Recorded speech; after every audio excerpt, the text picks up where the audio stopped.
Off and running on the Krug Show, 9:20 West Coast, 20 minutes after midnight on the East, in the East. August 29th. August 29th. It's 12:20 where you're at and you're watching this right now. Thank God they save it on YouTube for the people who actually want to sleep and live a normal life. That's right. Unlike us. But you know what? I had a guy send me a note this morning from Brussels. He's like, I'm in Brussels, Krug, and I'm enjoying the Krug Show. That's incredible. Yeah, I mean, seriously. I mean, it's just a wonderful world of technology for sure. And of course, we're brought to you by Pig and a Pickle, the best barbecue in all of Northern California. A lot of people who live outside the region are like, man, I hear about Pig and a Pickle, but I haven't tried it. Well, all you got to do is next time you come out to the Bay Area, go check out Pig and a Pickle. And they got 2 locations, Corte Madera, Emeryville. They're open 7 days a week from 11 a.m. till 8 p.m. or until they run out. And they do run out. Thanks to Pig and a Pickle for being a title sponsor of the Krug Show. Go say hi to Damon and Mary. Get some brisket. Get some brisket chili. And tell them Krug sent you. Brisket chili is awesome, by the way. We're about to enter chili season, Larry. So, are you a chili man yourself? Do you? I'm a big chili man. My secret: yellow mustard. A little bit of yellow mustard in the chili goes a long way. Cuts through a lot of that other stuff. Doesn't get too tomatoey. Gives you a nice acidity. I make a mean-ass chili. New Year's Day, I'll make you some chili. Okay. How much yellow mustard? It's to taste. You gotta play it out by by taste. You squeeze it or you spoon it in? No, we're talking cheap grocery store Frenchies, yellow plastic. Frenchies, yeah, not even that. We're talking Signature Select, Larry. We're looking for the nastiest of the nasty, and you squeeze it in there. You take a little bit of taste. You squeeze in some more. You take it to taste. That you'll find the right level, but it gives you just that little bit of action on the side of your tongue, Larry. I'm a chili man. To answer your question, okay. I go chili as well. I go green chilies. Nice. I usually will go ground beef, of course, and ground turkey. I'll throw a little ground turkey in there. That's right. That's a great call. I like. You a white or a yellow onion man? I like yellow onion. I do like the yellow onion, and I like to saute it. I like to saute it before I put it in there. Absolutely. Beans or no beans? Definite beans, and my ratio of beans for the way I cook it is because I'm cooking about 3 pounds of burger and maybe a pound of 4 pounds of meat on here. There's like a pound of ground turkey and 3 pounds of ground meat. Then I usually go with tomatoes, crushed tomatoes, tomato sauce. Right. Not the paste, sauce. I'll go sauce. I don't go paste, not paste. I'm a paste man. Then I will go onions, like yellow onions. Lots of them. Lots of yellow onions. Yeah, and I like to sweat them down. I usually start with the yellow onions. Right. Then I go. I usually get 2 big cans, not the huge cans, but kind of they come in small, and then the medium. Definitely the medium-sized can of the diced green chilies. It's just diced green chilies. Interesting flavor choice with all the tomato. Maybe I have some sort of what is it when you can taste colors and see music? Maybe I have something where I need a monochromatic effect with the tomatoes and the peppers. But when I put in peppers, I gotta have them be red. There's something that feels off about that, Larry. What the fuck are we talking chili for, by the way? We're talking chili. I don't know why we were talking chili. Oh, because of Pig and a Pickle. Oh, right. And, we love Pig and a Pickle. They have brisket, big chunks of brisket in their chili, and it's just phenomenal. It's a little on the spicy side, but man, it's outstanding. They do. I also like a little corn. Much better chili. I go corn in the chili. I also go a ratio of 3 cans of beans, 2 cans of black beans, 1 can of kidney beans. Now, Larry, have you ever cooked your own beans? No garbanzos. What's that? No, no. I'm not a bean. You got an Instant Pot laying around? Beans are dirt cheap. Put them in there. They just take care of themselves all day. So much better than the stuff in the can. So much better. You got to get it going. You're probably right. I do rinse them in the can too to kind of walk. They have that terrible film on the outside. I think. Anyway, we're brought to you by Pig and a Pickle. Go check out the amazing brisket, the amazing brisket chili. Also, this live stream is sponsored by Better, the official daily fantasy sponsor of the Krug Show. Use Better to make daily fantasy lineups and win real money. That's right. I'm loving using Better. Download the app below and make sure you use that promo code Niners, NINERS, to get your first deposit matched up to $250 and enter into they're sponsoring us, so they're our official daily fantasy sponsor. So go over there and do your thing, and make some money, because I'm making money. And right now, I made some money in the I made some money last week. It was fantastic. You made money in the preseason, which is some real degenerate nonsense. Seriously, last week I made money. I made $90 because I went with Grendo over. I said Grendo more than 19.5 rushing yards. I went with Cowing over 28.5 receiving yards. This ball against the Raiders. Nathan Peterman more than 83.5 passing yards. Larry, you did a preseason bet on the Peterman. And then I said Sincere McCormick over 24.5 rushing yards, and he got 29.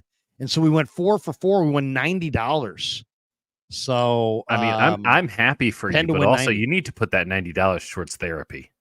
I know, sir. Sincere McCormick preseason bets. I mean, this is why they do the disclaimers at the end of those ads, man. Exactly. But thanks to Better for being a primo sponsor of the Krueger Show. Yeah. And we appreciate them a lot. All right, we're going to talk more about them in a bit. Brandon Aiyuk signed today with the 49ers. He made a little bit more than $90. He did very well. And,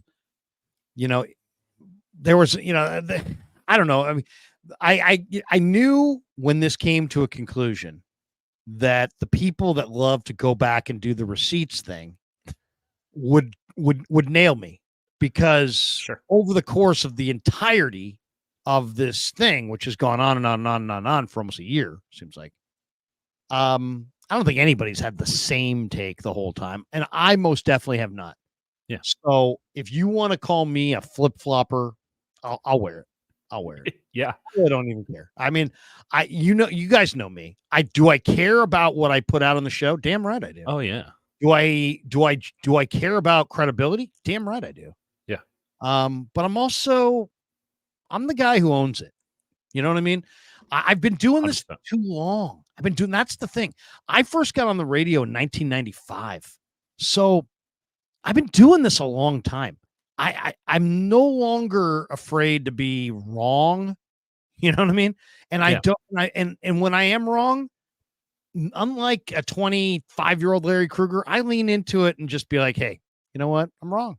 And I thought there was a high likelihood, based on the dialogue that I'd been hearing, that the Niners were going to get to the finish line with Trent Williams and he was going to be brought back, but that they weren't going to get to the finish line with Brandon Aiyuk, and that they'd ultimately make a bad decision, in my opinion, and trade him. And I feared it.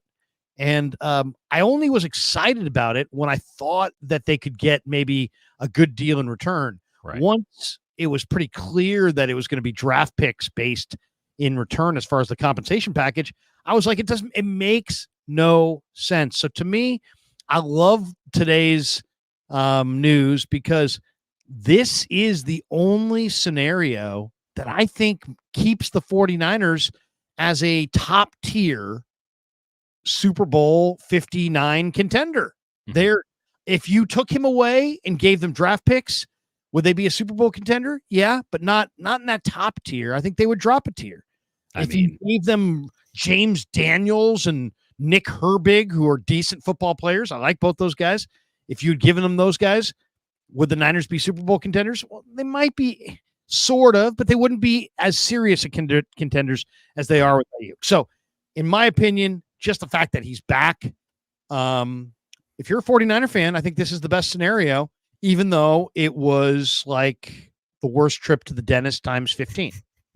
Yeah, I mean, George Kittle once called the contract negotiations with the 49ers putting on braces. This is headgear, maybe some leg gear. I mean, this was beyond braces. They were doing some major reconstructive surgery on this one. And frankly, it feels as if Aiyuk was the one initiating a lot of the pain and the suffering. This thing remained weird all the way to the end. Now, if we're going to do some mea culpas here, I was firmly under the impression this week, up until the second the news came across the timeline today, I was firmly under the impression, talking to folks, Niners around the league, that they were going to make him play on the 5th-year option, that they were just done negotiating. And in a way, the Niners were. Now, I don't really know what to read into the Adam Schefter report, where this deal has been on the table since August 10th or 12th or wherever. So that for the last 3 weeks have been all for naught. Like, it's just been fun. I don't know. It's a bit. I don't know what the hell we've been doing the last 3 weeks. Credit to the Niners for keeping it under wraps that this contract was out there and available. But yeah, we should probably lay that out for people who don't do know what Schefter tweeted. Schefter said, in the end, Brandon Aiyuk accepted the same deal that has been on the table since August the 10th, per league sources. His hold-in did not alter any part of the new 4-year, $120 million extension. He took the same deal that had been there for the past 3 weeks, hold in over. Okay. I think this is disingenuous, to be completely honest, because I mean, Kevin and I talked about this just a half hour ago. When, if you look at the date that Aiyuk, started his hold in, he was holding in for a while, a number of days there. Before the Niners. Yeah. I mean, he's held out or held in for a month. Yeah. He held in for a month before the 49ers made their last ditch offer. So this idea that like, oh yeah, it's all on Aiyuk, or like his whole, like, it seemed like Schefter is spinning news for the Niners, because immediately it was like, you know what? Brandon Aiyuk's hold-in netted him 0. And that's not necessarily true, because he started holding in of 3-4 weeks before the Niners made their offer on August the 10th. Right. So that his hold-in absolutely could have been directly related to dialing up pressure on them and having them increase their offer. He's making it seem like, hey, this big hold-in was all about nothing and the Niners won and Aiyuk lost. Well, okay, I guess you could argue that, but their biggest and final offer that got it done, the deal, the offer that he ultimately signed for, came after the hold-in, not before. Halfway through. So what are we talking about? Way through. So what are we talking about? So you can't sit there and say, Schefter can't say it. Nobody else can say it either. You can't say that his hold-in was a loss and that he didn't get anything out of his hold-in. He got the best offer from the Niners after he began holding in. Oh, and after they allowed him to shop his services around to the entire NFL, figuring out exactly what his market was from the Patriots and the Browns and the Steelers. I mean, that's what really drove the number up, if we're being honest. And that doesn't happen unless he's making a stink with the hold-in. And then the 49ers go, you know what? We're so sick of you right now. Just go out and figure something else out, and we'll trade you if you find something. And he made this very uncomfortable all the way to the end. And honestly, if this deal had been sitting on the table since August 12th, what the hell was John Lynch talking about yesterday? Sometimes you got to just play. Sometimes you got to do this. I don't understand the time frame here, Larry. If we're using Schefter's tweet, which is clearly just coming from Lynch, I'm missing the point on that. Maybe so I'm not. John Lynch and Kyle Shanahan go to the dais yesterday at Levi's Stadium. Right. And they're pissy. Right? They're pissy about the Brandon Aiyuk situation. Well, they just look run down. I mean, they look beat down. And I can't blame them. That's where Brandon Aiyuk wanted them. Maybe that's how he got it done finally. But if you have an offer on the table, and by the way, the notion that this all got hammered out and finalized today is equally laughable. These are this has to be something you're working on a lot throughout the week. So to go up to the dais and be like, you know what, we expect him to practice, we expect him to do all this. Why would you bother saying that? Why would you bother going through all these hoops, all this public nonsense, if you know, hey, we're on the verge of getting it done? We're getting pretty close. Why would you throw this guy under the bus less than 24 hours before you sign a new deal with them. The whole thing was strange all the way up to the end. What's really clear to me, at least, and maybe I'm reading this right, maybe I'm not. This is my take on it. We're all skittish about this now. We're so skittish. This is my take. The relationship is clearly strained. Oh, yeah. But both sides know that they have an appreciation for the other. I think Aiyuk has an appreciation for the offense that he's in, especially after watching the Pittsburgh Steelers up close this summer. Mm-hmm. I think the 49ers probably have an appreciation for, the value of Aiyuk when they see, how badly they looked at Pearsall. Pearsall looks like a nice player, but I mean, Pearsall can't even stand, can't get out of the blue practice jersey. That's so, right. I mean, we're supposed to wear in a different color. That's probably not conducive to a season of. Yeah. Buddy of mine called me the other day on a Super Bowl contender. He's like, Krug, just tell me right now. Close your eyes. What does Ricky Pearsall look like? So I close my eyes and I'm like, he looks like a ram. He's like, he looks like a ram. I mean, he looks like Puka. No, he's wearing blue jersey every day. He looks like a freaking ram. He's like, oh, stop fucking with me, man. Yeah. How about a Colt? No. Yeah, he looks like an Indianapolis Colt. The Houston Oilers, a little bit darker than that. Yeah, a little darker than the Oilers. I'm with you. Listen, I'm stunned. Legitimately, I was stunned that the 49ers went up to 30, right? Because that is a 25% markup from what they offered him at the start of the offseason. And Brandon Aiyuk has played literally 0 days of football between the first offer and the offer that he ultimately signed. I'm stunned that the 49ers acquiesced to pretty much everything he wanted, which was, I want to be paid $30 million a year. I want to be on the San Francisco 49ers, and I want you to tell me you love me about every 5 or 6 days. And he got all of those things. He got all of the attention he was seeking. He won. He won in every single department. And all the credit in the world to the guy. I still think that it was all rather debasing and embarrassing, and it's going to be hard to forget all of it. Not that it matters. He's so rich, he doesn't have to actually integrate with us peons anymore. But I'm sure this is going to knock him up into a different tax bracket.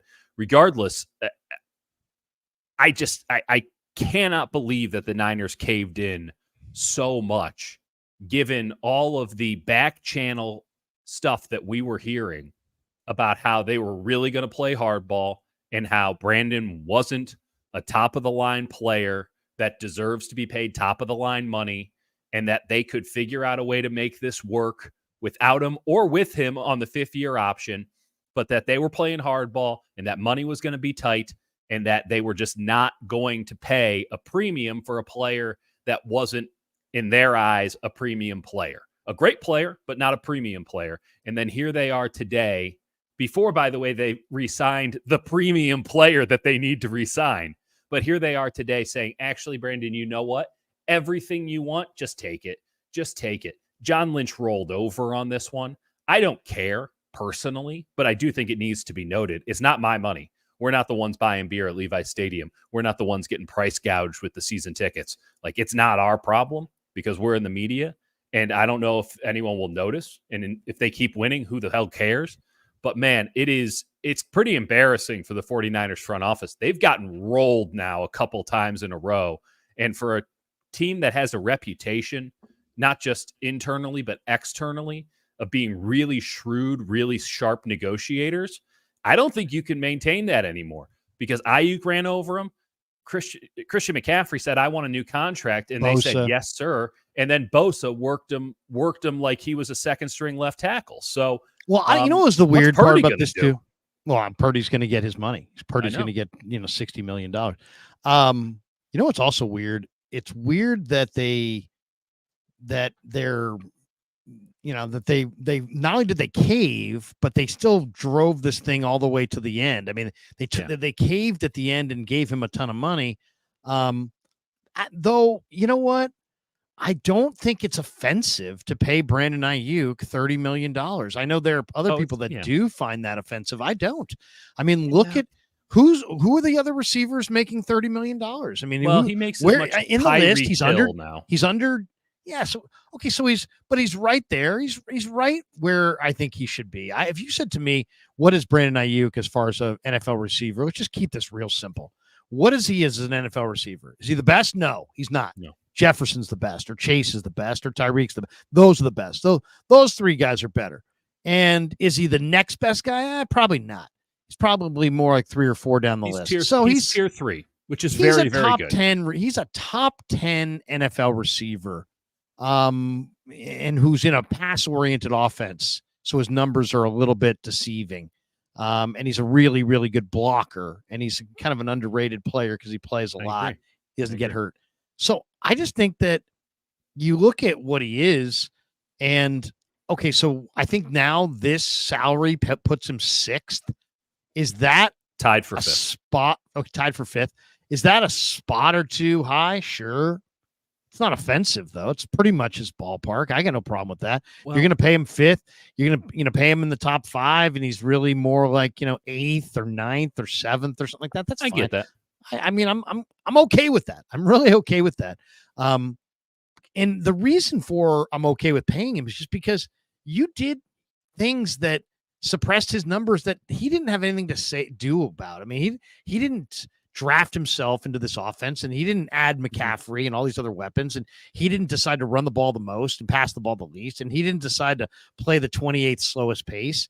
These are all things that are all Shanahan decided. So he's operating within that, and within that, he's been really, really productive to the point where you could argue he's one of the most efficient downfield receivers in the league, and he blocks and he's tough. So you know what?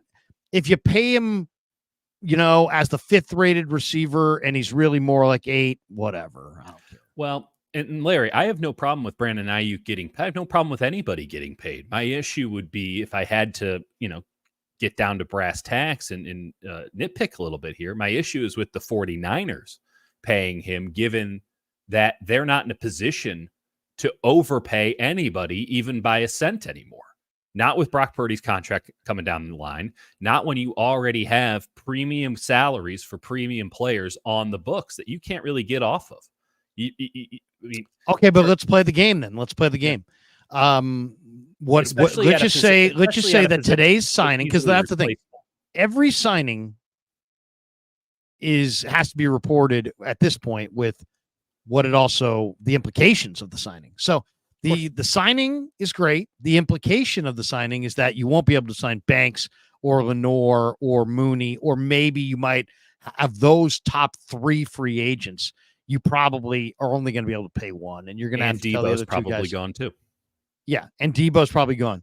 But like if you ask me that question, I like some of the things they've done with Pooney and some of the offensive linemen they've added. I like some of the corner depth they've added with, Luter and Renardo Green. So I don't know. I'm not as offended by I'd rather have Aiyuk than sign up for another 3 or 4 year deal for Mooney. I'd rather go with the younger corners. I'd rather have Aiyuk, a perimeter guy, than sign up for more of Banks, especially if Banks has more concussions this year. So I don't know. To me, it's like I think that's fair. They fortified themselves in some other areas. I think in the NFL, the quarterback matters a ton. The left tackle matters a ton. The right tackle matters a ton. Your nickel corner matters a ton. Your pass rushers matter a ton. Your corners matter a ton. Your perimeter guys in this pass-happy league matter a lot. So if you have a dominant Patrick Surtain, or you got a dominant receiver, I think when you're dominating on the perimeter, you want to keep those guys, because that's not about scheme. That's about talent. That's about ass. But let's talk about markets, because I think that this proves the point that I've been trying to make again and again, which is that wide receiver is a bubble, and that at some point this thing's going to burst the same way that running back has burst, save for a Christian McCaffrey. And when you're hitting Brandon Aiyuk, who is unquestionably an outstanding player, but not an elite player, not by the strict definition of elite. He's not a first-team All-Pro. He's not a guy who catches 100 balls a year. Now, is he limited by the offense? Sure, but I'm not going to operate in the conceptual. I'm going to operate in the here and now. This is not a guy who's anywhere near the level of a Tyreek Hill. He's not on the level of a CeeDee Lamb or an Amon-Ra St. Brown when it comes to production. He's not the same player as a Justin Jefferson or an A.J. Brown. He's a tier lower, maybe 2. And now he is in the same ballpark fiscally as those guys. And all the credit in the world to him, because the market said when the New England Patriots and the Browns and whomever else got involved, they said, we will pay you this. And he said, I don't want to play for you. So the market is infallible in this regard. But when you're the 49ers and you're thinking to yourself, man, we're going to have to lose now maybe 2 corners, two top corners. We're going to have to lose someone on the offensive line. We're not going to be able to keep Debo Samuel around. There might be somebody else. Now we might have to cut somebody and eat a bunch of dead money just so that we're salary cap compliant, because Brock Purdy doesn't just get a little bit on and then the extension kicks in. His salary goes up 20x minimum starting next year. And you front-loaded this Aiyuk contract. You mentioned that the perimeter players are vitally important. I agree with you, Larry. The problem is the only players in the college game that are anything close to plug and play these days are the perimeter guys. That's the only thing that the college game is producing at a high level right now. Wide receivers and cornerbacks. Those are the areas where you can really load up. And if you're aggressive and forward thinking like the Niners have been in getting a Renardo Green, who you don't really need this year, but you're going to need sure as hell next year, or you get a Ricky Pearsall and a Jacob Cowing, who you don't really need this year, but you're sure as hell going to need next year when one of your receivers is out. If you can stay on the wheel on this thing and be a year ahead as opposed to constantly drafting for need, you can always replenish. And I'm not saying any of these guys are going to turn into Brandon Aiyuk or anybody's going to turn into Charvarius Ward or Diamador Lenore. But those are the positions that you should feel most comfortable about drafting and replenishing your talent from the college ranks, because it is hard as fuck to find a tackle. It is hard as hell to find a good defensive tackle at the college level right now. It is really hard to find a good free safety. All they do is play Palms cover 4 coverage. I mean, it's laughable what they do. It's so different than the NFL game. And you end up in a situation where you have to look at what the market says. And the market says we're going to pay all these wide receivers top dollar at the same time that I would argue they're most replaceable. And the 49ers just strictly, I don't think this can be debated at all, overpaid Brandon Aiyuk. And if you want to know how much they overpaid him by, it's 25%. They offered him 23 at the beginning of the offseason, and they just paid him 30. He didn't do anything but make their lives uncomfortable and let a bunch of other dudes sign contracts. I have no problem with it, but they're going to have some real ramifications on this thing down the line. And I'm not sure we can say it was a good move or a bad move right now, because we don't know what the full ramifications are going to be. And they could be dire and serious for this team in 25, 26, and 27. So you sure shit better win the Super Bowl in 24. Yeah, I mean, there's no question that this signing is the best move that they could make for 2024 49ers. Yeah. Doesn't mean it's the right move or the best move for 2025 or years beyond. But for 2024, if you really think about it, let's just roll down the options. Aiyuk is a Steeler, and you get a couple picks. That ain't great. Obviously, the picks wouldn't help you. That's a loss. Yeah. Aiyuk's a Commander. You get a couple picks. Obviously, that's a loss. Aiyuk's a Steeler, and you get a couple picks, and now Denver gives you Cortland Sutton. I think that's a loss. It is a loss, yeah. If you got James Daniels and Nick Herbig, I think that's a loss. Mm-hmm. If you got a nice pick and Luke McCaffrey, I think that's a loss. That's a big loss. I mean, really, if you had all Amari the Patriots Cooper, deals, if we Amari Cooper and picks, it's a loss, but it's a close loss. It's a close loss. But you can justify that one. I don't like him. First of all, I think it doesn't matter now. Yeah, it doesn't matter now. But I mean, here's the thing. How many years of prime do you have in the NFL? 6 or 7? Well, Amari Cooper's 30 and Aiyuk's 26. But he's already 4 years older. You're going to give away 4 years, 4 years of prime though? No, you're getting 1 year of Amari Cooper in the salary cap flexibility moving forward. But again, this is water under the bridge. It's the best move unquestionably for the short term, because you could have also had Brandon Aiyuk play on the 5th-year option. And then you have him already, somebody who has been having a really easy time making things really uncomfortable. then he has no reason to make anybody comfortable the entire season. Now he has all the incentive in the world. What do you think that experience would be like if they had said, you know what, screw it, we're disgusted, the same. T. Higgins had a great year. You've seen parents who discipline their kids sometimes, and they'll take this like, that's it. I get to my breaking point, and then I'm going to do something totally illogical. Right? I know nothing about. So that, it's like, Larry. I can remember a couple parents as kids. It's like, the phone rang, and who's there? You're getting cranked, and then mom or dad say, that's it. We're not answering the phone the rest of the night. Yeah. Why, Dad? I might actually have an important call coming in. Nope. We're not answering the phone the rest of the night. I might have had a moment like that this afternoon. Sometimes I get it. I get it. And honestly, I wouldn't have blamed the 49ers for that. And to be full disclosure, I thought that's where they were at going up until like 3 p.m. today. I thought they're like, we're fucking over this.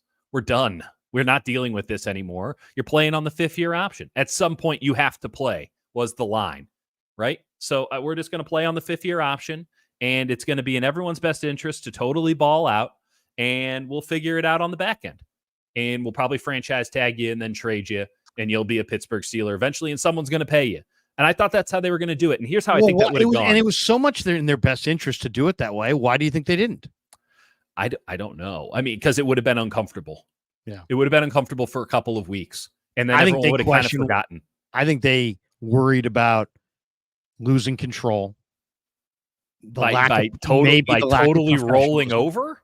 I mean, that's what they did. No, I'm just saying losing control because, the locker room's a living, breathing organism. And pretty soon, I don't know, maybe Trent Williams has an opinion on it. Maybe George Kittle has an opinion on it. Well, maybe a poll question comes up and somebody opinion. Yeah, but what I'm saying? Somebody's going to voice an opinion in the media, and then people are going to throw a mic in front of these other guys, and you're going to lose control, and it's become a gigantic thing. We talked about it, Larry. You don't have control over the room. Yeah, we noted that they kept the locker room closed until today. That should have told us everything. They let the locker room open today. The deal's done. Locker room's by open. the way, they capped the time today too. They're like, yeah, we'll tell you guys when you can go in. It's like, okay. I love when they open up the locker room. No, yeah. I mean, it's an important part of our job. Oh, it's the best. And today I talked to Malik Mustafa, Drake Nugent, Nick Zakel, got nice extensive sit downs with all those guys that will appear shortly on Niners Nightly, which you can hear on KBR 680 starting on Monday. Man. Always selling. Look at me. You should have been Brandon Aiyuk's agent. He would have gotten the same money and it would have been a lot less messy. Mayoko did an interview today. I think it was on KBR. Yeah, I talked to him. It was me. It was you. Yeah. And you asked him, or maybe your show asked him. Yeah. Who's to say? Who's the guy between Dobbs and Allen? And yeah, that was Marcus Boucher who asked that. Gave you a filibuster answer. And as I'm driving down the 680, getting to the facility, I'm thinking to myself, say the truth. It's Brandon Allen. Yep. Say the truth. It's Brandon Allen. Say the truth. It's Brandon Allen. He works around. He talks up. He talks down. He talks around. It was a very long answer finished with Brandon Allen. Brandon Allen's going to be number 2, isn't he? I'm not sure that there is a clear Shanahan's call. I mean, I think Shanahan prefers him, right? Because he trusts him more. But I think that I'm going to steal my man Jake Hutchinson's opinion on this because I do think it's the most sound opinion. And whether it comes to fruition or not, this is the right way to do it, in my opinion, and originally Jake's opinion. If you have a full week, you ride with Josh Dobbs because you can win by 20 or you can lose by 30, but you got a week to prepare him, and let's roll the dice because you're not winning a game with Brandon Allen. You're just not. Not if you have a full week to prepare, not if you have a month to prepare. You're not winning the game with him. But if Brock Purdy has to go in the tent, you got to run the ball to win with those guys. You don't put in Josh Dobbs because he could lose you that game. But Brandon Allen won't lose you the game if Brock Purdy's hanging out on the sideline for a couple series, getting work done. So I think that's why you keep 2. One's the wild card. One can win you a game in good situations. He can also lose them for you in dramatic situations. And the other one is just there to hand the ball off, complete a couple third downs if you need it. He's not going to win you a game unless you're playing a real scrub of a team. But he won't lose you the game either. So that's the way I would handle it. I think that's the best way to handle it. but it will be. I mean, I don't think we'll see Josh Dobbs this season unless something has gone catastrophically wrong. And in that case, it doesn't really matter who's playing quarterback. I believe in the Tom Moore school of quarterbacks. We don't practice fucked. And so who cares about if it's 17 or 5? I think Dobbs got a little higher ceiling, a little lower floor. I don't know. It's more than a little. I mean, it's a low floor. I like what I saw from Brandon Allen. I don't like either quarterback a lot, really. I like Mordecai more, but we'll see. I don't know. I'll say this. I like the fact they got 4 of them. I like the fact they got some legitimate backups. My guess is there's going to be some quarterbacks get hurt. Somebody's going to probably try to trade for Brandon Allen or Josh Dobbs. My prediction is one of those guys gets dealt by November. That'd be a win. That'd be a win for the Niners. Let's go to the Diana Rossini tweet. Yeah. Diana Rossini says the 49ers only were willing to trade Brandon Aiyuk if they could get a top-flight wide receiver to replace him. They offered a 3rd-round pick to Denver for Cortland Sutton and then would have dealt Aiyuk to the Steelers, but then the Broncos declined the offer, so Aiyuk stays in San Francisco. What do you think? And how attractive would that have been to take some picks from Pittsburgh, throw a 3rd to Denver? Now you've got Cortland Sutton and maybe a little bit more draft capital, but you don't have Brandon Aiyuk. How would the Niners be a different football team if they had consummated that trade? They'd be worse, not terribly worse. I don't think their Vegas over-under would change much at all. They'd go from 11.5. They'd probably change the juice on it, but I think it would stay at 11.5. Cortland Sutton's a fine player. There's nothing wrong with Cortland Sutton. He can absolutely play X receiver. He's not nearly on the caliber of a Brandon Aiyuk, but if that's your best option, you can ride with that. And if the 49ers were going to have, if they were going to have Aiyuk play on the 5th-year option and they didn't want to deal with the drama and the nonsense and the possibility, as you alluded to, of losing the locker room and all that, then that's a pretty good contingency plan, all things considered. But it also, as evidenced, is a pretty complex one that was never really likely to materialize. I mean, the better option, and one that we've speculated about, and it was just speculation, would be get Davante Adams out of Las Vegas. Now you can make the argument, hey, we got a player of the same caliber. I don't know if it would have been a 3rd-round pick, but maybe a 2nd, something like that. Maybe an amalgamation of picks. I love using that word, Larry. Yes. And now you have a player who you can make an argument that Adams is a better receiver than Aiyuk. I wouldn't at this point in his career, but who the hell knows? I mean, he's had Jimmy G throwing him the ball. Didn't work out all that great for Brandon Aiyuk when Jimmy G was throwing him the ball. I mean, Davante Adams can't even fix the guy. So it would have been a fine contingency plan, but it doesn't surprise me. None of this sounds to me, or none of it, I don't get the scent off of any of it, that this is something that was actually in the works. This was an idea that they asked about. They got shot down, and now they're saying, hey, we could have done this. I mean, there was a lot of damage control that was being done through helpful media today. And I think that only shows how far the 49ers rolled over, given into Brandon Aiyuk, that they're trying to convince everybody that, in fact, they did not get owned. Please don't put in the newspaper that we got owned. In fact, we had so many plans, but this was always what we wanted to do. And it just rings hollow. It just rings untrue. And it's all kind of phony baloney to me.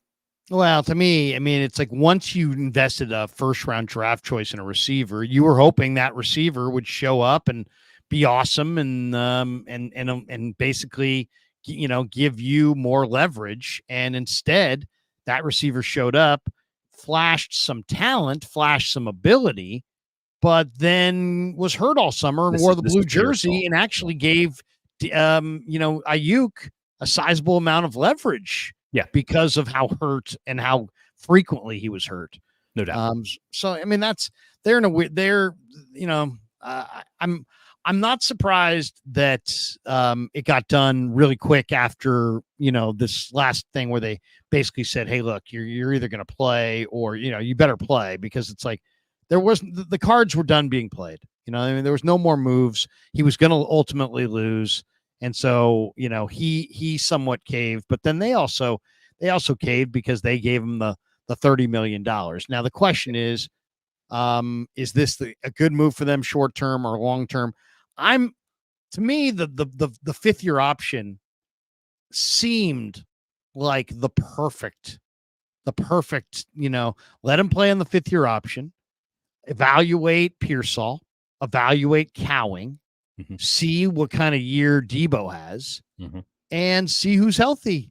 And if Aiyuk outplays Debo, then maybe Aiyuk stays.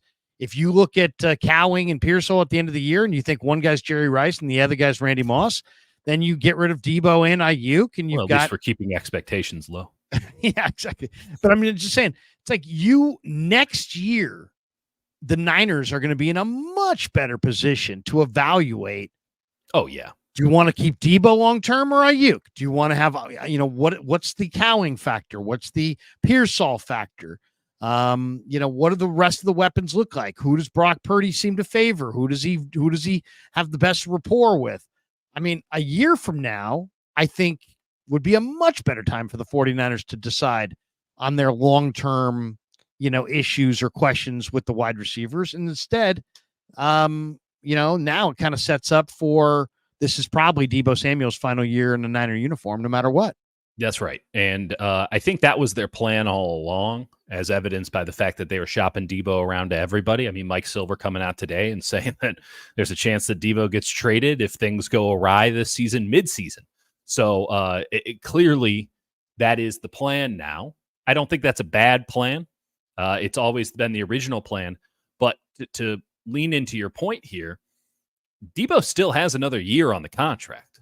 Debo has a contract for the 2025 season. Now, there's no guaranteed money on it, and it's actually a lesser cap number than this season. So they wouldn't even have to make a decision on Debo Samuel long term. They probably would want to. They'd want to get in another year, a bumper year, something to that effect, give themselves a little bit of wiggle room so that they're not up against something serious, possibly losing them for nothing at the end of the year. But at 28 years old, with the way that he plays football, it's just pretty unlikely to me that the 49ers are ever going to invest big money, which is what would be necessary given his track record as an elite player in this league, that they were ever going to invest big money in Debo Samuel again. So that's why Aiyuk makes sense. And I think after last year, it's undeniable that Brandon Aiyuk is Brock Purdy's favorite target. So I think that's a big reason as to why the 49ers were, one, willing to pay him anything going into this season, that they even entertained the notion of a contract extension, and why they gave him $7-8 million more than they originally planned. They don't want to find out what Brock Purdy looks like without his favorite target out there.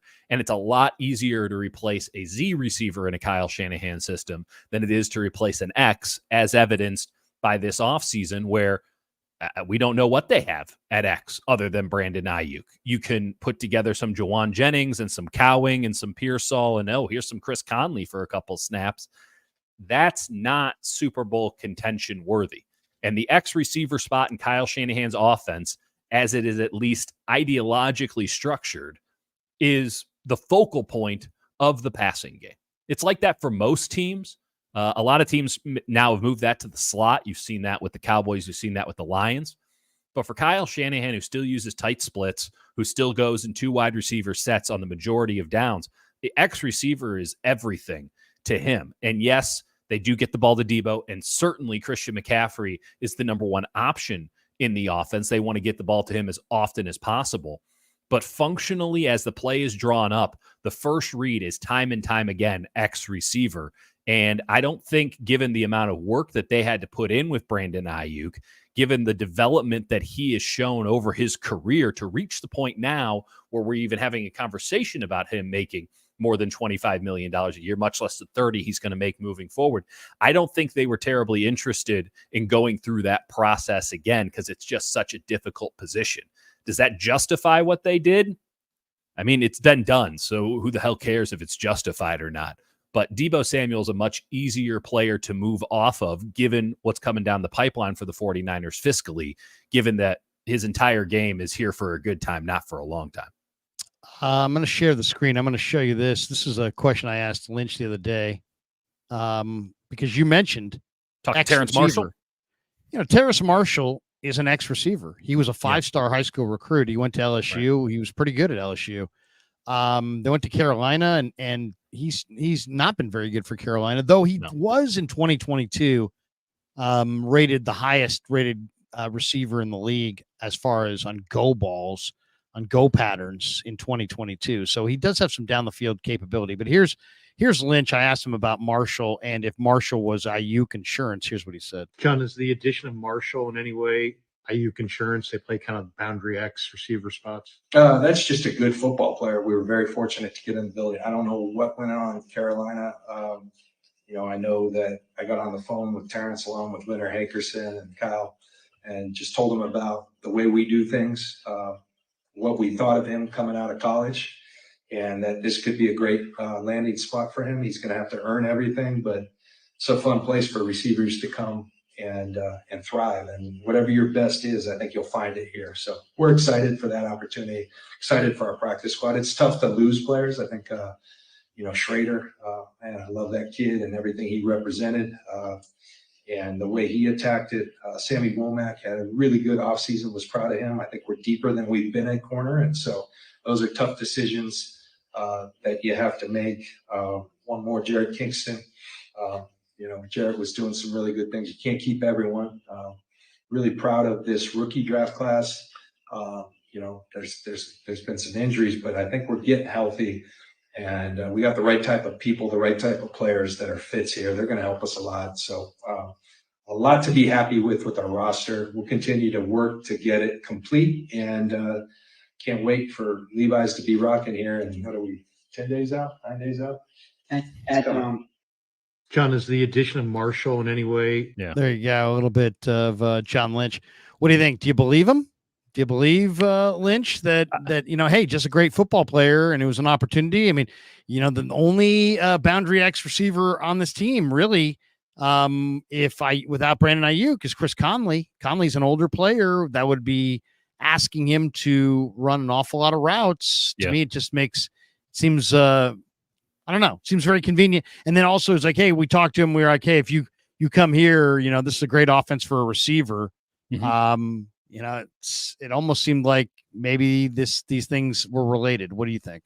Well, I agree with John Lynch's sentiment, and I think that 31 other GMs would echo it. If you come here, we'll get the best out of you, that we have the plan to get you right. I mean, I covered college football recruiting long enough that that's not exactly a novel take from John Lynch, but I believe he believes it. And I think that there's a track record that indicates that might in fact be the case. They've done a lot better with sort of guys that they found on the street than they have with guys that they've drafted, if we're being blunt about it. So I think that if you have a little bit of NFL pedigree, they know what to do with you. If you don't know how to play in the NFL game quite yet, they have a hard time getting you up to speed. So with Marshall, the physical traits are really good when you're looking at a mock draftable page, right? He's big and he is crazy fast. He's got straight line speed for days. The problem is, and this is just going off my recollection of him in Carolina, he's a bad route runner. He can't get out of his stem. He's got a real issue doing anything but go routes. He's really good at go routes because he's really fast and he's got long strides. And I don't know how you're supposed to slow a guy that big down. He's a locomotive. But if you're asking him to do a 15 and in, if you're asking him to run a dig route, that's a real problem because it almost looks as if he's thinking through it every time he changes direction. And as we've seen time and time again, John Ross being a great example of this, you can be as fast as you flip and want. If you can create no deception for a cornerback that's in front of you, it doesn't matter. It doesn't matter. Sure, you can run past them, but can you create separation from them in the sorts of routes and the sorts of offenses which win in the NFL, which are timing-based routes? If you can't create separation coming out of your break, there's nothing to be done with you. I'm not sure that can be taught at this juncture. I don't want to give Carolina much credit, if any at all, but like Matt Rule isn't a bad coach. Now, it's not to say that he's a good NFL coach, not to say that he ran a good operation. But if Matt Rule gets his hands on you as a player, he usually develops you pretty well. The Carolina situation, again, it's a hot mess, and it's not terribly surprising that they moved on from him. And we'll see what the 49ers can do with him and what Leonard Hankerson specifically can do with him behind the scenes. It's not a bad insurance policy, and there will be a game or two this year where they might think to themselves, we need a really deep threat. We need a burner, and we don't trust Cowing to do that yet, to get over the top again and again and again. If nothing else, to stretch the field for decoy plays, which is something that Brandon Aiyuk and Debo Samuel do more than people even know.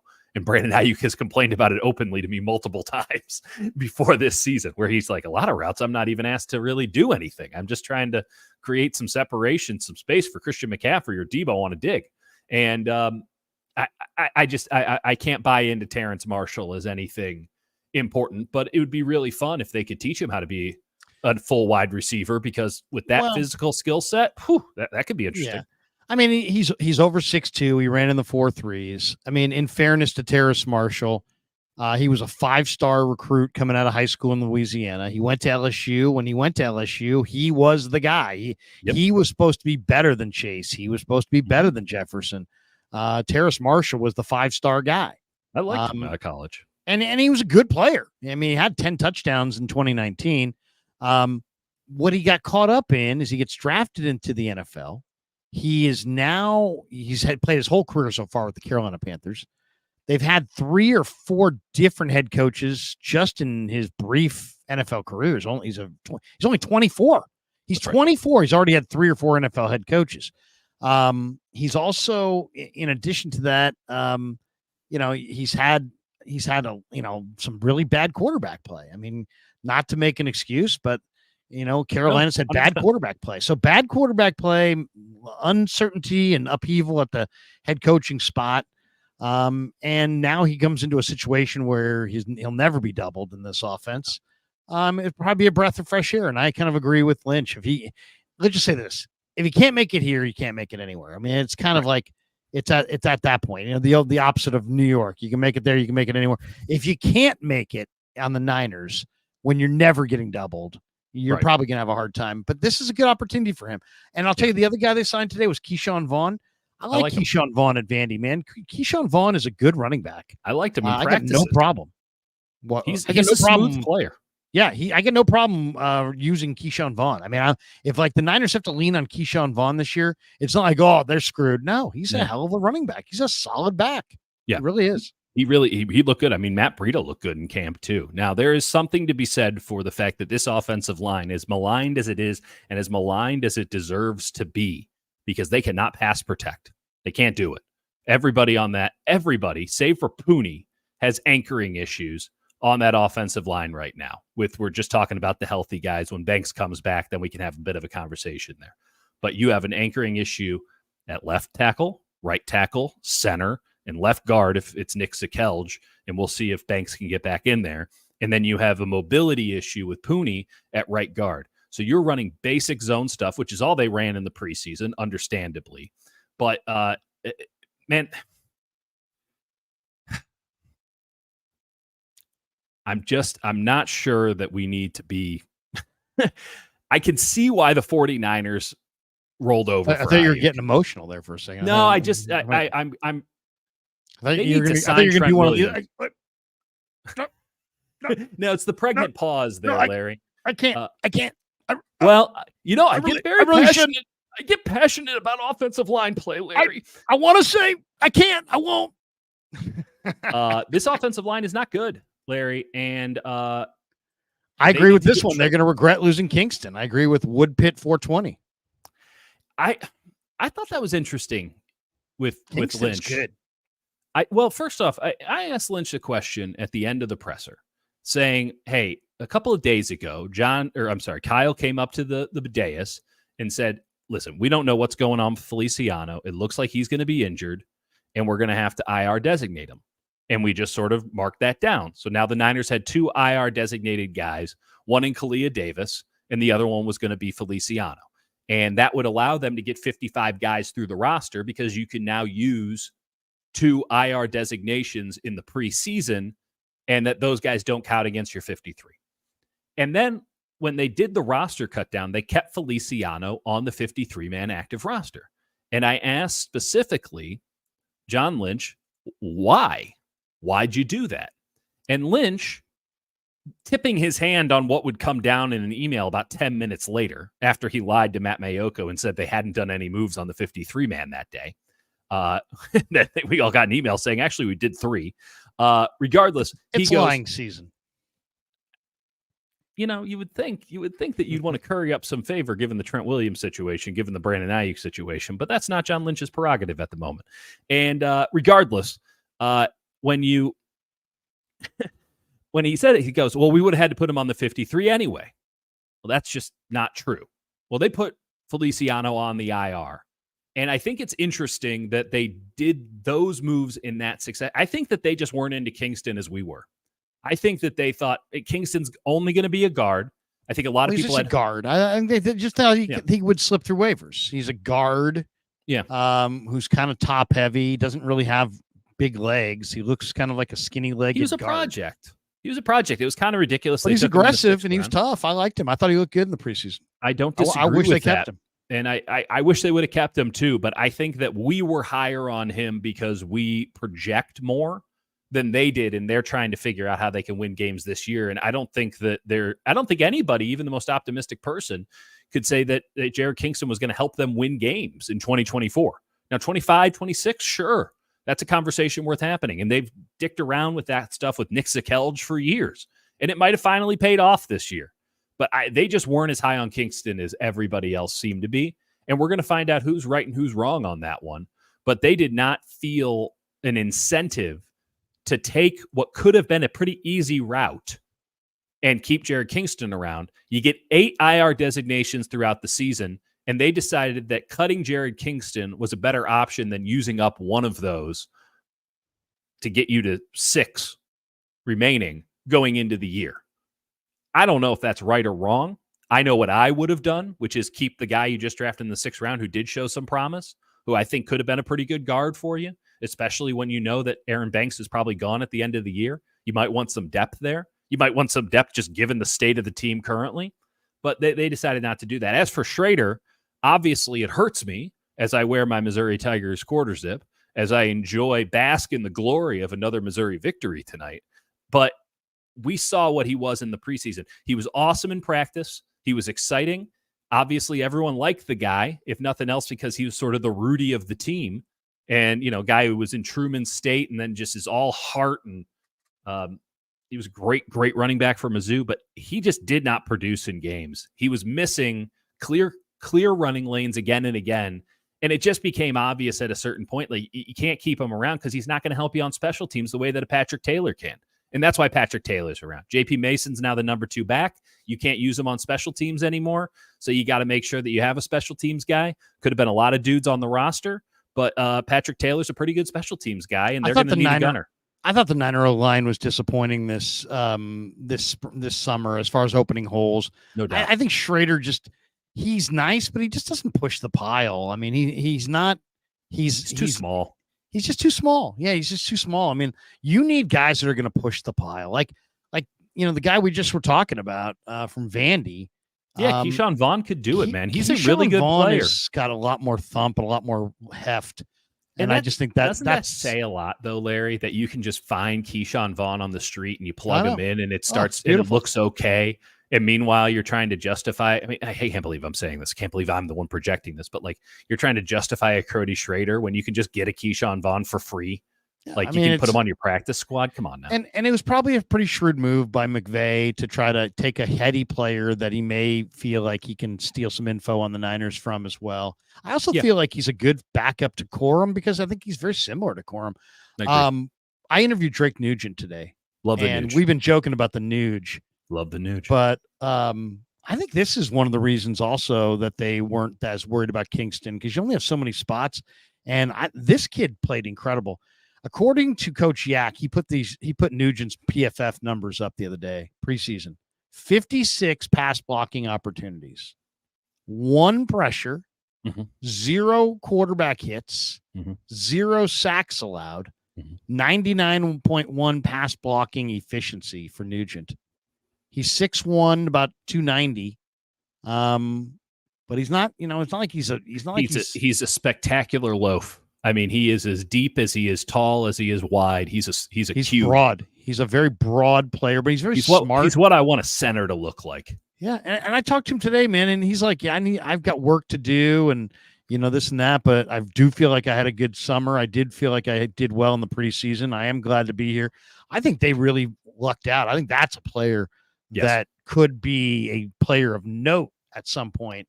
And I think Nugent is maybe the reason that they're not as worried about losing. They also were loaded at center. They got Brendel, and they got Barch, and they got Pooney, and they got all these different guys that can play center. So I just think is their backup. Yeah, Zakelj, made it. He had 2 good preseason games. I mean, I'm not a Zakelj fan, but I thought he was really good against the Saints, and he was outstanding, both at guard and at center against the Raiders. He's a good paper prospect. He's very big and smart and tough. Like, he's 6'6", 320, and he's a very smart kid. He went to Fordham. Yep. So, Go Rams. Intellect is an underrated aspect of being a pro football player, especially on the interior line. Interior line, especially. It's interesting with the PFF numbers, and I don't dispute them because I watch the same stuff. I don't know if I put a number on it, but clearly the Nuge was winning again and again and again when he was playing at center specifically. They tried him at guard early in camp, and he was getting his ass kicked at guard. He's not built for it. He's not big enough for guard, which is somewhat of a strange thing to say, but welcome to the new NFL. But it's center where being low is an asset, and having that Weeble kind of center of gravity is an asset. He's been magnificent as a run blocker. It's interesting that his pass blocking numbers reflected so well on him, because I would say the biggest issue for him right now, and the reason that he didn't make this team, and frankly, the reason that he's not the starting center for the San Francisco 49ers today, given all the problems that we saw with Jake Brendel in camp, and that there was times when you go, why don't you just go with the kid, right? Like, this guy's as good, if not better. The reason is there's no anchor. There's no anchor. And he got I just saw him at the bottom of a pile a lot during training camp. And when you're going up against third, fourth, Nugent, or you talking about the Kingston? Nuge, yeah. And Kingston actually, he's a stronger guy. And a little bit more upper body. And he's scrappy. He's got a little scrap to him. He actually kind of reminded me a lot of Colton McKivitz when they played McKivitz at guard. And I liked McKivitz at guard. Regardless, Nugent needs a year. He needs a year, because I think they can get that. I think he has the physical skill set and certainly the intelligence to get himself in a position to where he can be an average guy on the pass block with the anchor, that he can get his footwork to the point where he can make up for some of the deficiencies that were just put on display again and again and again during practices, not during the games. I think he's the starting center next year. I think he's the starting center for years to come. There's very few centers in the league that are elite at both run blocking and pass blocking. In fact, I would argue there's only one that's great at both, and he just got paid a ton of money in Kansas City. It's Creed Humphrey. Everybody else, you're picking one or the other. And with the Nuge, I think you can get the pass blocking to the point where that run blocking can really shine, and you're passable as a pass blocker, no pun intended. And if that's the case, then they're in really, really good shape. Can't play him at guard, can't move him around the line. I don't think that's a problem if you give him a year, and going into next year, we'll give him some competition, but it's his job to lose. And I think he'll take it and he'll run with it, and that they're going to be set up for the long run, or at least the short-term long run, with the Nuge at center. I've been bullish on him since I first saw him, and I see no reason to get off the train now. I think they've got 2/5 of their offensive line in this draft, or in this draft cycle, with no Nugent being one and Pooney being the other. We should tell you this live stream sponsored by Better, the official daily fantasy sponsor of the Krueger Show. Use Better to make daily fantasy lineups and win real money. That's right. And download the app below. Make sure you use the promo code Niners to get that first deposit matched up to $250 and to enter into a contest. And this, I'm loving Better. We're doing great with it. I'm going to share the screen right here Let's and do it. show you my wager from last week. You know, you which don't was- have to gloat with your $90 extra, Larry. I know. This is what happens when you have the kind of extra money that I have, courtesy of Better. Look at you. That's right. Look at that. The Betting Curtain Show's partnered with preseason Better. football. And look at this winner from last week. And Get we're your $90 gambling problem? richer. Call 1-800-GET-HELP. Use the code Niners to get your first deposit matched up to $250, and you could be like me, winner, chicken dinner, betting $10 last week. 9 times if you can go 4 for 4. We went 4 for 4. 90 bones right there. Thank you to Better. Want to go download the app below and make sure you use the promo code Niners to get your first deposit matched up to $250. And thanks to Better for being a title sponsor of this live stream, and we appreciate them for being in our live stream. It was reported today, Dieter, that back to Aiyuk for a second, that 76 million guaranteed is what he got. Yep. 46 of the 76 fully guaranteed. So what do you think? I mean, when you look at those dollars, is that about what you thought he would get? As far as guaranteed money, 76, where do you think that sits compared to what you thought? 46 fully guaranteed. I had seen people speculating that he was going to get roughly 50 million fully guaranteed. What did you think of the haul that Aiyuk pulled? So the number that I had been tossing around for a long time was 74. 74 million fully guaranteed. You got 2 million more than that. Let me give you the reason to 74. Some of you might already know this. 74 is the $14 million in fully guaranteed money he would have gotten under the 5th-year option. 25 would have been roughly the franchise tag for the 2025 season. 30 would have been a franchise tag on top of that in the 2026 season. You add it all up at $74 million in fully guaranteed money. If I'm Brandon Aiyuk, I'm not signing for anything less than what I would be guaranteed, albeit all on 1-year contracts, with a 5th-year option and 2 franchise tags, which is what the 49ers repeatedly threatened to do with Brandon Aiyuk were he not to sign a contract. So 74 was the absolute have-to-have-it number. There is, at the same time, a concession that Brandon Aiyuk has made here. The guaranteed money is the money that really matters. And we have not seen the structure of this deal yet. I imagine that it looks very similar to Amon-Ra St. Brown's deal, which is kind of a joke. It's kind of a joke. Why do you think it's going to have the same structure as Amon-Ra? Well, about 6-7 weeks ago, it was brought to my attention that Aiyuk really only cared about the annual value, that it was very much an ego thing for him, that he wanted to be paid $30 million. He wanted to be, at the time, the second highest paid receiver in football. And it was all about the AAV for him. And of course, that goes against what I had been saying, which is it's got to be all about the guaranteed money. If you're going to sign this contract, make sure you get as much of that money in cold hard cash as you can, because NFL stands for not for long. And you're going to want to make sure that you are financially stable. And it's all ridiculous money to people like us. Well, maybe not you, Larry, but normal people. Right. And you want to make sure that, okay, maybe I'm giving something up in the AAV, but I'm getting it all in hand. And you're not going to get a Deshaun Watson or a Kirk Cousins-like contract. So get as much guaranteed as you can and sacrifice a little bit on the AAV. That was not Brandon Aiyuk's prerogative. It was an ego thing for him. He wanted the big number. He wanted the respect that comes with that kind of number. The same thing happened with Amon-Ra St. Brown. If you look at Amon-Ra St. Brown's contract, it's just a little wonky. You would say to yourself, oh, he got $120 million at 30 per year. It's actually a little bit more than Brandon Aiyuk's contract. But when you go into the details of Amon-Ra St. Brown's contract, there's a lot of option years, right? You get the option on top of the signing bonus. And frankly, it's about a 2-year deal. It's a 2-year contract. It's a 2 + 1 + 1 if we wanted to get really into the weeds with it.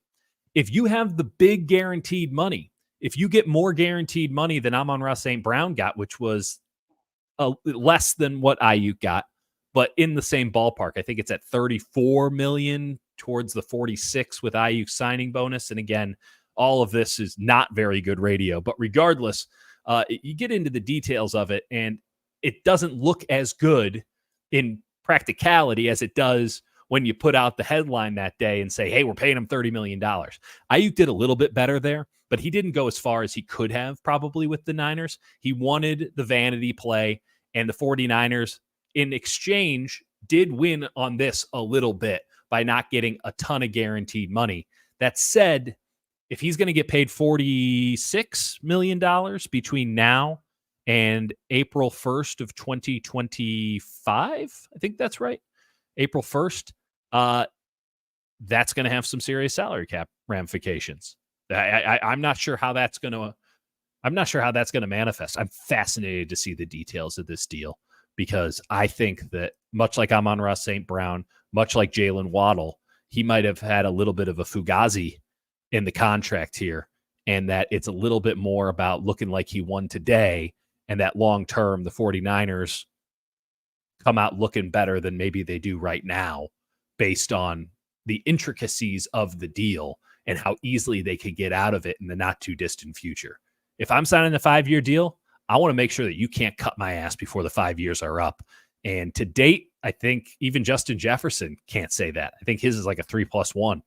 AJ Brown's pretty close. Tyreek Hill's pretty close, but they took shorter term. I'm fascinated to see how well Brandon Aiyuk did for himself because the real win, the true win, is if they can't cut you until you can hit the market. And I'm not sure that's the case here for Brandon Aiyuk. Non-Aiyuk topic on the Niners before we finish up here. Worst move. You know, there were so many moves over the last week here at the Cutdown.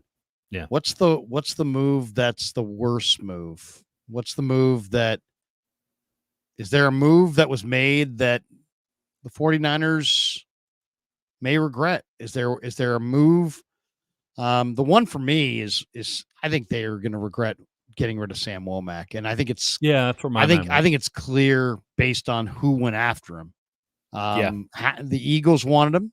The Eagles, had no defensive back play. Right. Chris Ballard, one of the best GMs in the game, went after him with the Colts and landed him. Mm-hmm. And the other team that wanted him was the Chiefs. Yeah. And if the Chiefs and the Eagles, two of the best teams in football, are knocking on the door for Womack, who just turned 25 in July, was a 5th-round pick. This guy went from a walk-on at Toledo to an all-conference player and just got caught up in a numbers game. He's not the biggest guy. He's 5'10", 190, but he's got long arms. He can play the nickel. He can play outside. He can play special teams. I think this was a major mistake. I would have gone, Rock Ya-Sin's been cut a few times. He's been around the league. I would have stayed with Womack and see if I could pick up Rock Ya-Sin off the street in a week or two.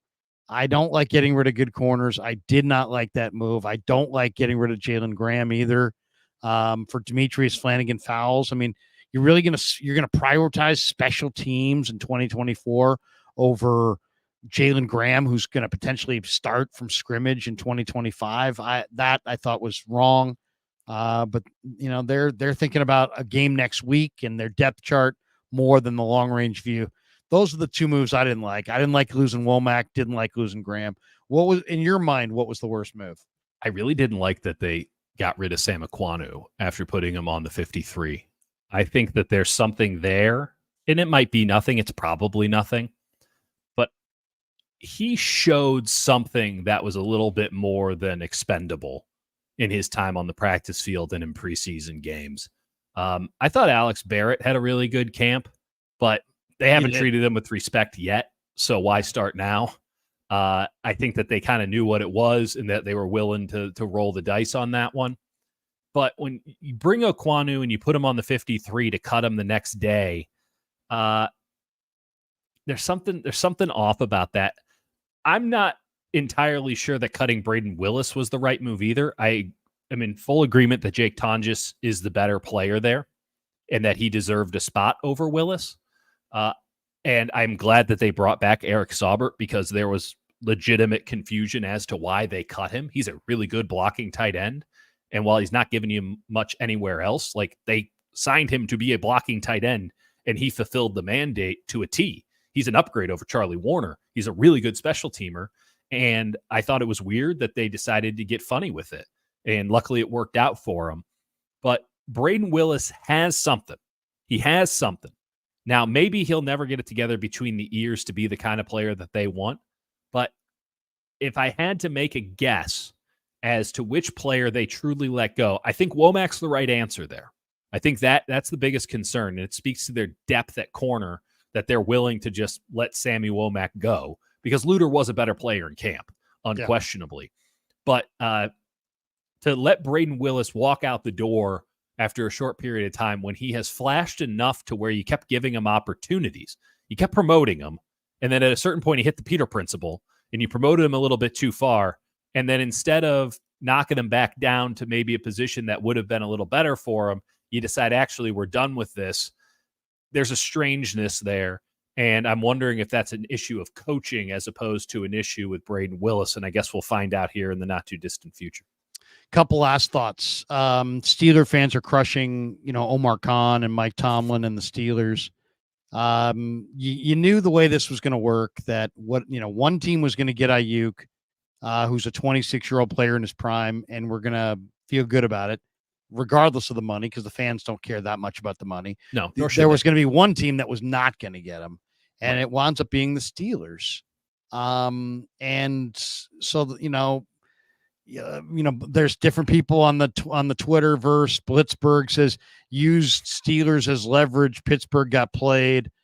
Danny Football says this is a black eye on the Steelers front office. Omar Khan and company have gotten universal praise for their job so far. They deserve heavy criticism here. They traded Deontay Johnson without a plan. They let wide receiver after wide receiver go by the wayside. They played chicken with Aiyuk in San Francisco and lost. Yeah. What do you think? I mean, I think Pittsburgh just might be an overrated team. Because Russell looks like he's not the same player that he used to be. Fields is an athletic player, but not consistent. And I don't know. I mean, it just seems like the Steelers haven't won a playoff game since 2016. I don't think that's going to end this year. Everybody says Mike Tomlin's the greatest coach ever, but if there was any other head coach that hadn't won a playoff game in 5 years, they'd be calling for his head. So I don't know. He gets a pass for some reason.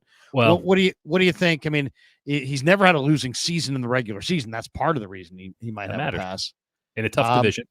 But what do you think? Did the Steelers? Did Omar Khan get played? Is there going to be? Is there going to be fallout, negative fallout? For emotionally for the team or the fan base that loses out, in this case the Steelers, Commanders, or anybody else? Yeah. Well, this is what happens when you decide to leak stuff out of your organization. This is why you need to run a tight ship, because all you can do is set yourself up for failure. If you get the player, it doesn't matter if it leaked out before or not.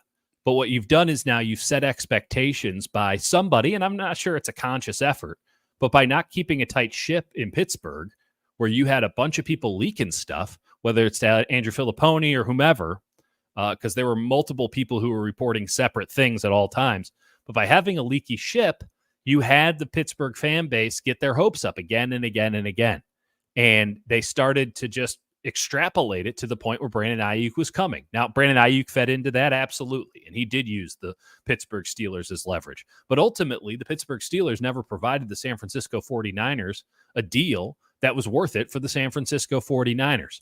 If this is the breaking point for Omar Khan, Steelers fans really need to evaluate what it is they're holding sacred in this situation. Because let me just run you through some of the quarterbacks that they've been rocking since Ben Roethlisberger. By the way, including Ben Roethlisberger, who was parking and barking for a couple of years, refused to move, just stood in the pocket, got the ball out in like 2 seconds. I mean, he was a laughably bad quarterback towards the tail end. I mean, he's a first ballot Hall of Famer. Borderline Hall of Famer, and he's got 2 rings, right? He's not borderline. He's a first ballot Hall of Famer. He is a 2-ring player, but towards the end, it was ugly. Plunkett's a 2-ring player. He's not in. Well, fair enough. Regardless. All right. Regardless, they tried Landry Jones a bunch. Okay, no, that's a play. Remember Duck Hodges? They started Duck Hodges for 6 games. Bucky Hodges, yeah. They started Mason Rudolph for 10 games. Nope. Correction, 13 NFL starts for Mason Rudolph. The only thing you remember about Mason Rudolph is that Myles Garrett nearly killed him with the helmet. That's right. He was an awful quarterback. They started Kenny Pickett. Not just they started Kenny Pickett. They took Kenny Pickett in the first round of the draft. Kenny Pickett was ass at Pittsburgh his entire career, save for one magical season where he had an elite wide receiver in Jordan Addison. And then he comes into the league, and guess what? He looks like crap from day one.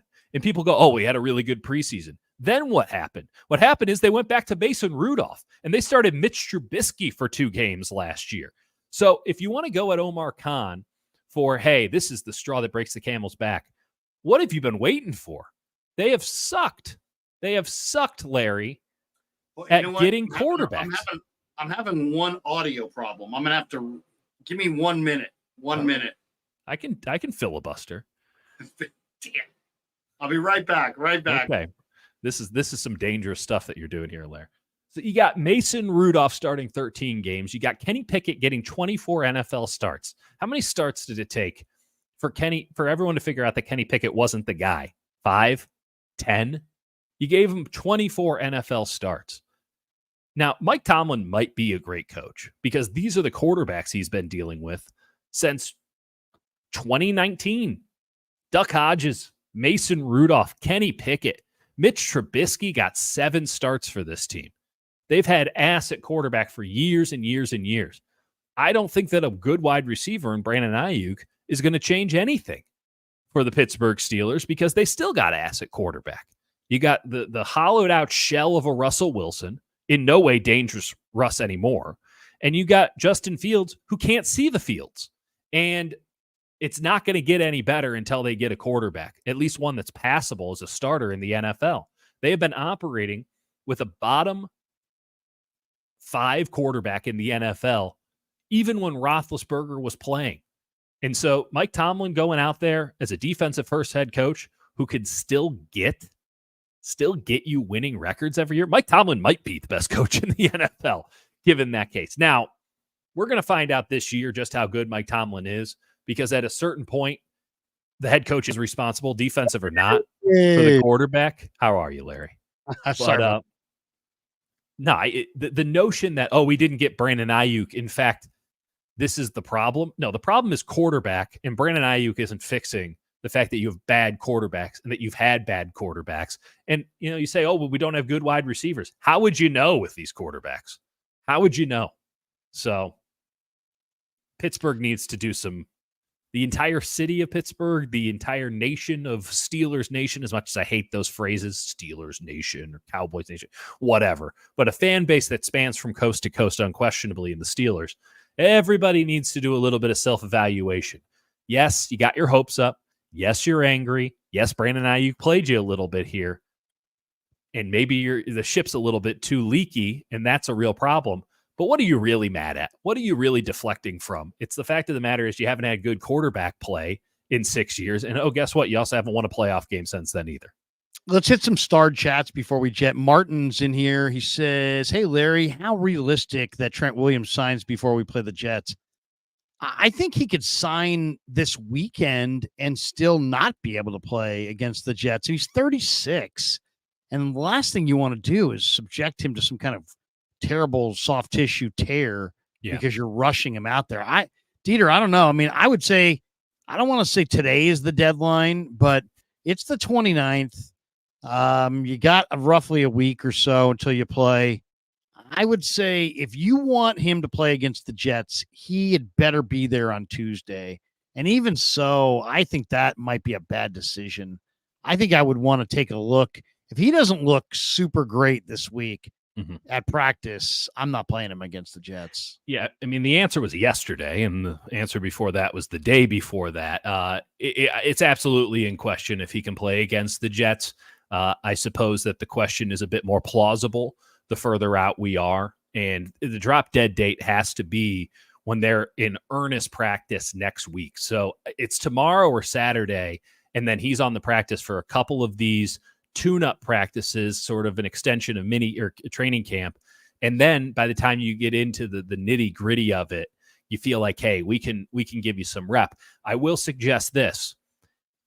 if you don't think you can play him every snap, I want to see that man playing some tight end, because if you put him in as an eligible receiver, he can't stay on the field for the next snap. That's a way to limit his snaps. Put him in as an eligible receiver and have him run some trap plays as a lead blocker for Christian McCaffrey. I'd watch the hell out of that. That'd be some fine football watching, and it'd also limit his snaps, give him a little bit more of an opportunity to get into the speed of things. But by the way, I'd not feel much more comfortable if they weren't starting against the Jets, who I like their pass rush, even without Hassan Reddick. You'd feel better against Minnesota. You'd feel better against the Rams. You feel better against the Patriots. He'll get some ramp-up time. Arizona, add him into the mix. New York, out of the first 5 games of the year, that's the toughest one. So a bit of a catch-22 there. If you can get by week 1, then you might be able to take a breath and maybe bring him back at your own speed instead of rushing him back. You Trippin says, thank God they didn't cut Purdy. What? Lucky Mordecai came back too. He looks promising. Yes, he does. He does look promising. Taylor Gang says, "Hey Larry, how did the new PA job work out?" Yes, I did the public address announcements for the Northgate freshman football game. The refs went to it was in Northgate of Walnut Creek against Berkeley. Berkeley High School, and the refs went to Berkeley High School. The game was played at Northgate, so they had to make it a scrimmage and have the varsity coaches ref the game. So there you go. And so my PA announcement, PA work probably. I thought you were alleging that the fix was in and that these guys were Berkeley High alums and that they had to call them off. No, they just went to the wrong high school. They went to the wrong high school. I'm not sure whose fault that is. Probably mine. Taylor Gang says, "Hey Larry, how the high school PA work out?" Yeah, Taylor, was great. We had a lot of fun. We got this one from Samuel Rosario. Heard rumors from people who work at the Giants that Brian Sabian, Ned Colletti, and Bobby Evans will be candidates for the Giants GM job. Sources tell Buster Olney. Is it the year Why would you want Bobby Evans? 2005? What the fuck? Why would you want Bobby Evans? Sabian and Colletti, those guys, I'll say this, their standard for just the minimal, their minimal standards are way significantly higher than Farhan's highest standards. The Giants under Sabian and Colletti, I talked to those guys so many times through the years, and it was like, we got to win 90. We got to win 90. We got to win 90 every year. We got to contend every year. Mm-hmm. They held themselves to high standards. They didn't just phone away. They didn't just trade. They didn't talk up the fans and then trade for AJ Pollock and then cut them five days later. And they didn't, they I don't know. I don't love the idea of going backwards. I like going forwards, but and I'm not a big Evans fan, even though he's a nice guy.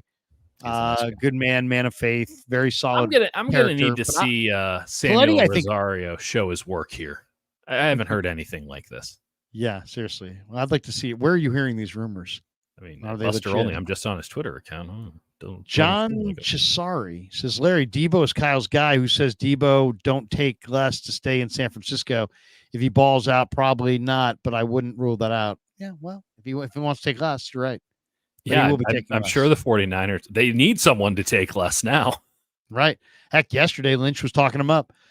Geo Dude says, does the contract force Kyle to focus more on BA? That's an interesting question. Do you think BA is going to push closer to the front of the line as far as the ball distribution because of the contract? What do you think? I think that's kind of that's an angle and something I hadn't really thought of, and I think it's an interesting. That's a really good thought by Geo Dude. Topic, yeah. I think it's maybe subconsciously. I think it has to be that way, right? We talk all the time about. You feel like you've invested more, and that if you don't use them, it's like, well, then you got people. It's almost like you're going to get questioned if you don't use them. Yeah, and you just paid a guy $30 million a year. There's no reason not to go balls to the wall with them. I'm not sure we'll be that deliberate. Kyle is very much a man of his system, and the system is about attacking the defense and weak points. I don't think he's ideologically aligned with directly feeding the ball to one player, but X receiver in that offense wouldn't shock me at all if he had 100 catches this year.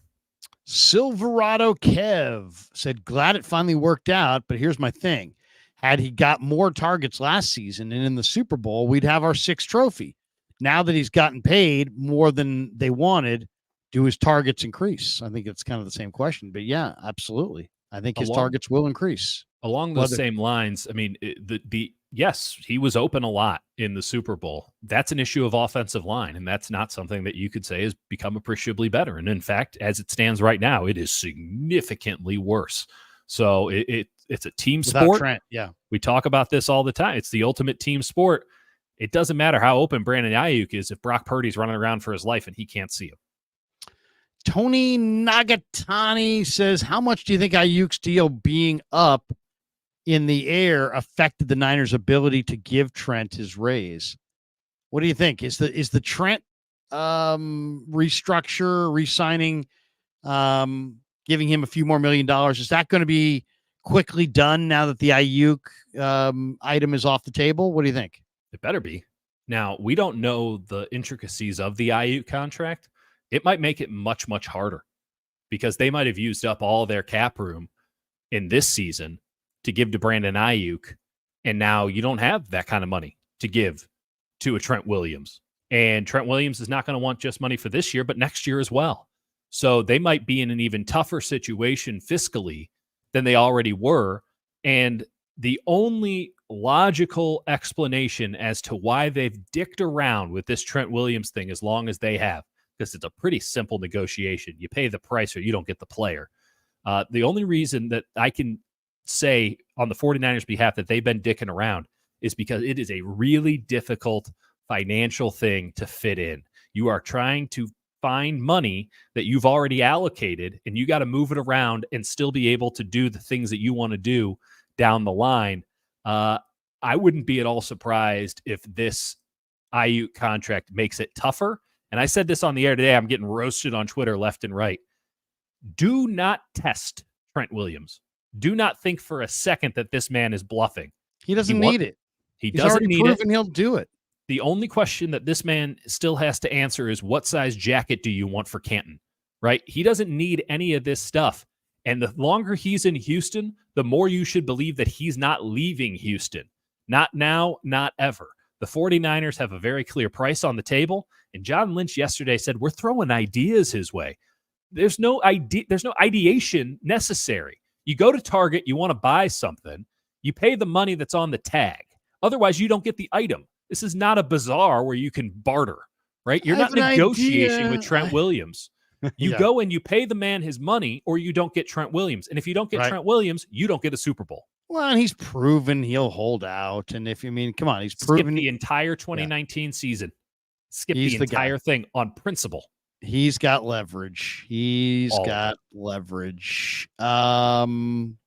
of it. Okay, I need someone to interpret this one. You trippin' says Larry got a kiss on the tip. Wife texted. Show's ending soon. Not mad at OG. Oh, I think he's alleging that you got a blowjob instead of actually having an audio difficulty there. In which case, shouts to Larry. Also, maybe we want to work on the longevity there. All right, seriously. I am in a very good mood since I came back. Have you noticed that? You noticed that? I'm in an incredible mood since I've returned. Or is that just Brandon Aiyuk signing? You excited to see me? Or did Brandon Aiyuk Woodpit 420. Larry, who won the game and how did the PA announcing go? Well, it went well, and Northgate beat Berkeley 39-0. And the reason it was kind of, I don't like this.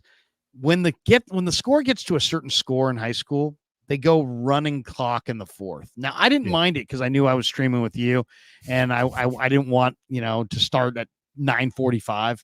And these high school games can go a long time. The running clock, you call 3 penalties and the game's over.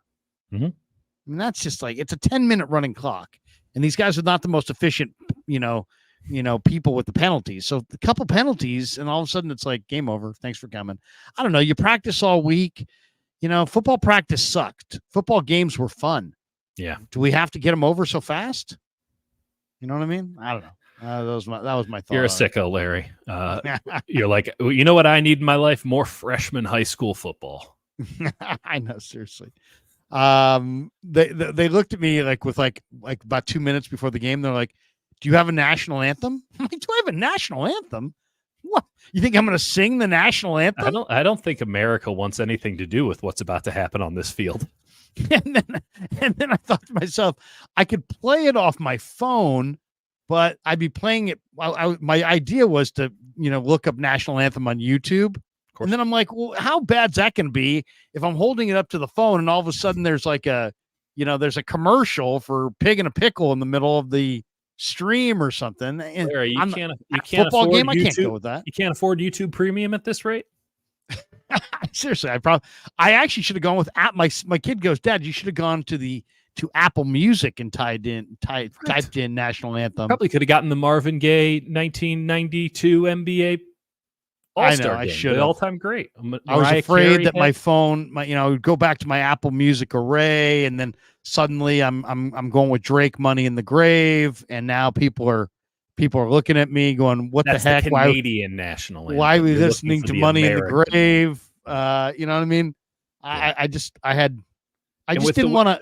With I didn't want to. Drake's I street tried to cred avoid right now. You controversies. risk it. You couldn't risk it. You need. You're not listening to enough Kendrick, and Drake is washed. I mean, I don't know what to do for you there, Larry. All of a sudden I hit the wrong button and suddenly, it's a little DaBaby or something. And, all of a sudden the fans are upset. So I couldn't go there. All right. That's going to do it for us. Dieter, what do you got cooking the rest of the week? When are you on the leader again? Will you be on in the morning? I was listening to you, I think this morning. I'm an idiot. I'm doing 6 a.m. tomorrow. What time are you on? 6 a.m. That's when the morning show starts. I thought it started earlier. So what time are you going to get up? 4:15. Oh man, that's 11. I feel bad, man. I feel bad. All right, let's call. I could have ditched out the second that you were getting a kiss on the tip there, Lair. So like, seriously. I only got to blame myself. But these takes about the Pittsburgh Steelers quarterback situation, they had to be echoed. They had to go on the stream. No doubt. No, I'll be on. Okay, I'll give you the lowdown. I'll be on tomorrow at 6 a.m. If you're not already sick of me and you want to wake up early, I'll be on from 6 to 10 a.m. on the leader tomorrow.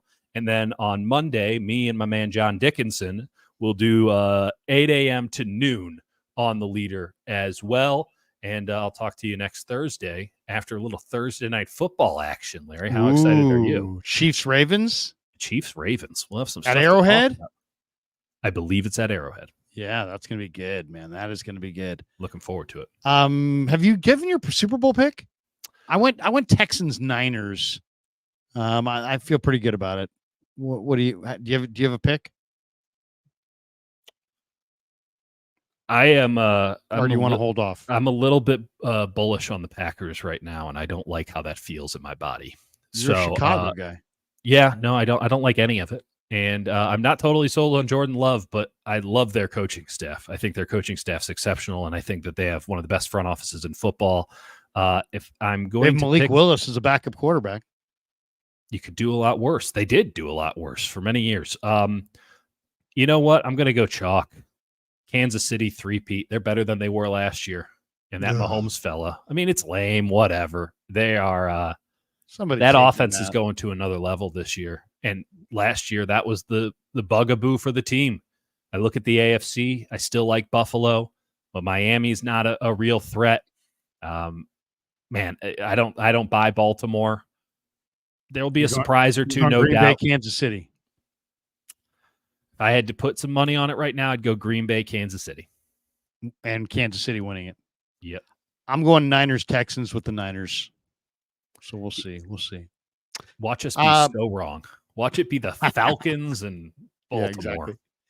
Tune in tomorrow morning at 9 a.m. The Krueger Show back in effect. I believe Damon Bruce will be in the house. Also tomorrow morning at 10:45. The great Chase Sr. will be in the house. Big Friday extravaganza. We'll talk a lot of Niners over the next few days. Join me on Monday on Labor Day at 6 p.m. for my brand new Niners Nightly Show on The Sports Leader. Well, they made an incredible promo for it.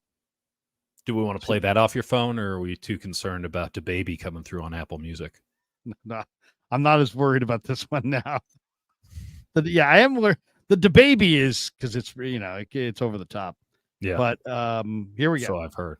Here we go. A little Niners promo. Hey, KNDR heads. I think the Brandon thing is literally very volatile. It's day to day. Or perhaps you know him from the Krueger show on YouTube. I'll predict that I think Aiyuk could be a Niner just because I can't imagine that John Lynch is going to get rid of a player for 2025 draft capital, and that's going to hurt their chances of winning the Super Bowl in their window.